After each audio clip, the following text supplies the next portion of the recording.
renga kher mai lua e simla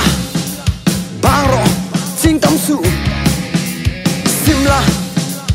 bangro sing to su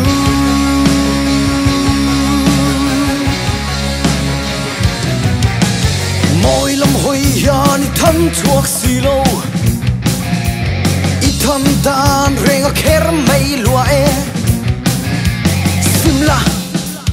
bangro sing tam su simla bangro sing to su sai lai ti zu nai wai an ti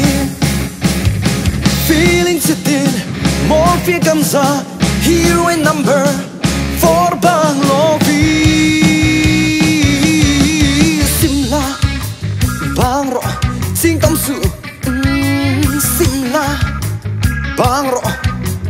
sing to su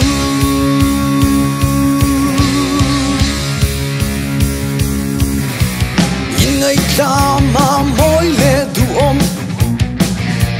vel le tik na rin om na chenin ingai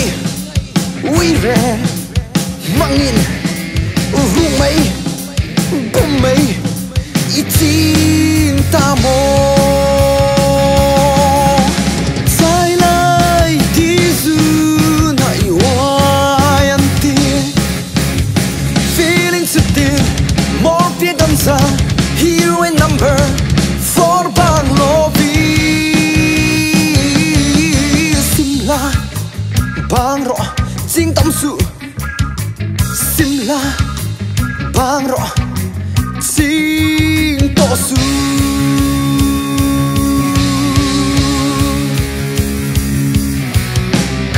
wow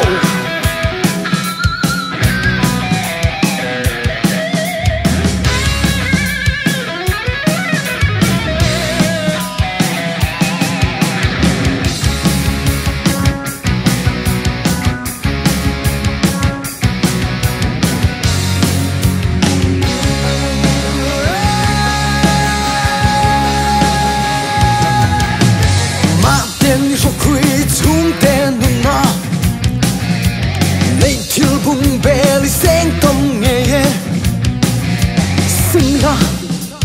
bangro sing tam su simla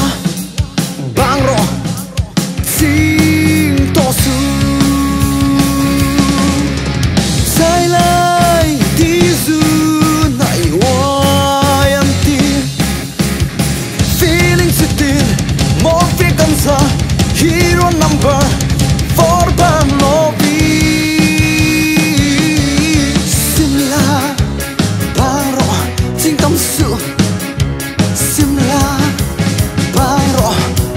sing to su simla bangro sing tam su